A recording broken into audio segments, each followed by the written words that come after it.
met and concluded that we should go ahead with the mission, because probably if I don't do it now, it may be difficult for us to do.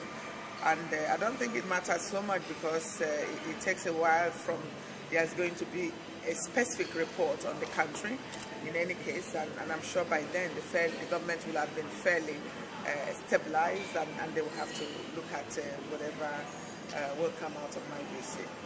Are there specific areas that you'll be looking at?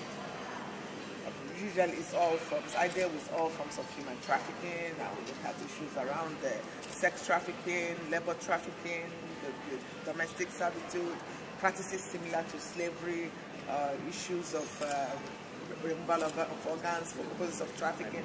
So the whole gamut of trafficking, child trafficking, trafficking in men, trafficking in women, for all of the forms of trafficking that I've mentioned.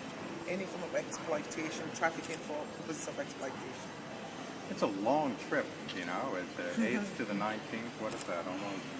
Oh, but it's never enough, because you can see from my schedule, I'm not just working in Bangkok. I have to travel extensively around the country, to Songkla, to Chiang Rai, to Mae Sot, to Samut Sakhon, all of that. So it means that it's usually not even enough time, and then you have to meet with a wide range of stakeholders, not just high government officials, all the relevant online ministries. You have to also meet with the law enforcement agencies, the courts, that's judiciary, then again the civil society organizations, intergovernmental organizations, UN agencies, and of course importantly the media as well.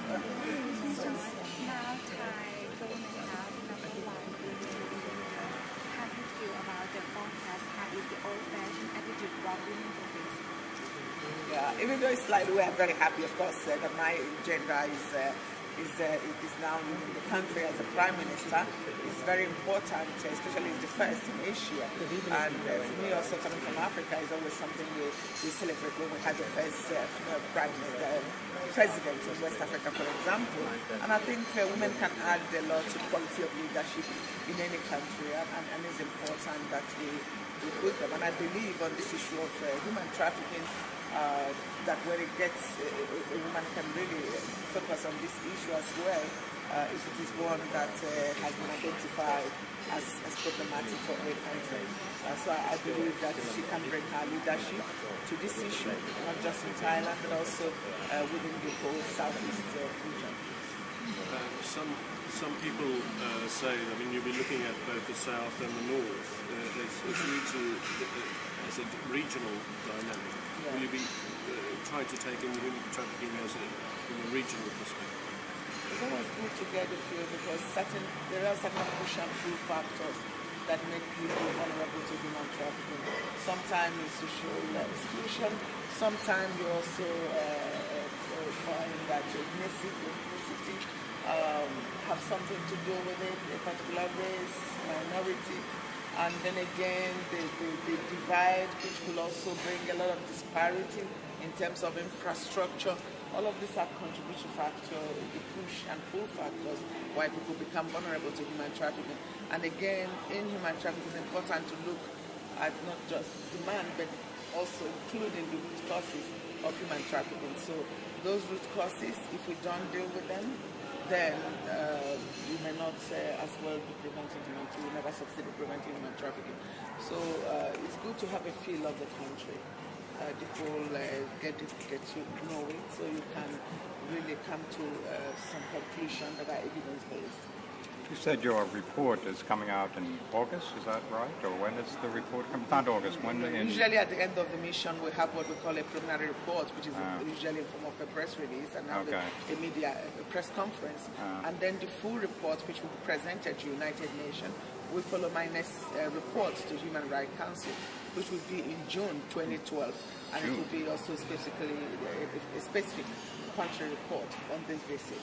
Okay. Will be presented. You know, the U.S. State Department put out this trafficking in peoples report, and Thailand was labeled Tier 2 or tier two, yeah. two-tier or tier two. Is there some sort of similar grading that the UN has in terms of we bad don't boys, like good that. boys, or what? I mean, No, we don't grade like that. Also, the resolution that created my mandate, of course, we don't do like that. The issue, I think what is important here, we realize that the issue of human trafficking is global, is also something that is growing in scale and repercussions, and we need governments and non-governmental organizations to work together to stem the tide of human trafficking.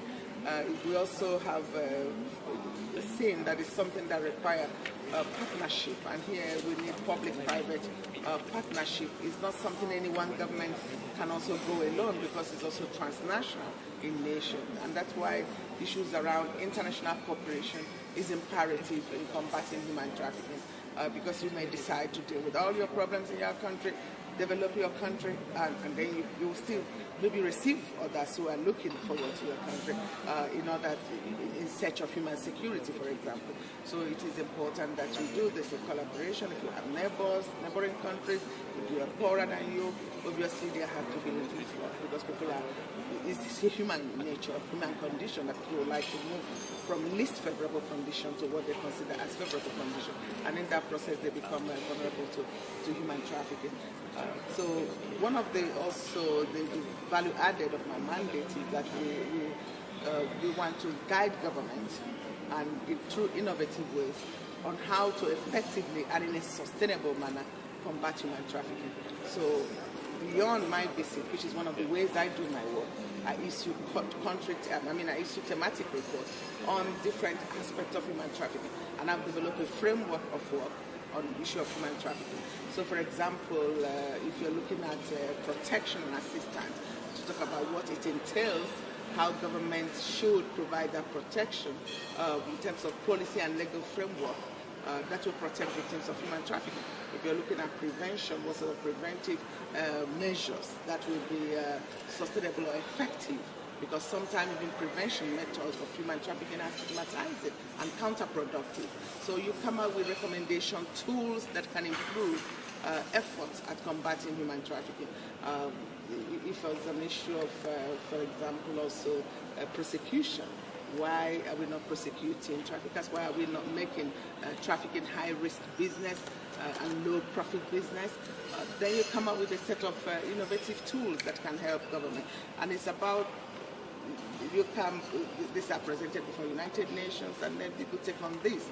We share good practices. It's an opportunity to share good practices around the world, as well as also receive complaints also against government that are not on the right track, and then we can try to make sure that is rectified in order to ensure that trafficked persons, whether a man, a woman, a child, are protected, and that people are not re-trafficked, and that we address collectively the root causes of human trafficking. Australia has taken a fairly tough stance recently with their legislation and their agreements with Malaysia. What's your position on that? I will be visiting Australia in a country visit in November, and probably it's not something I would like to comment on at the moment. And then it's also, of course, fall within the preview of there is also another special rapporteur that deals with issues of human rights of migrant workers, and is also something they can do. But I still have a mission to Australia, a similar mission that I'm doing now in Thailand in November in Australia, and I will have to look at things and see things for myself. Well,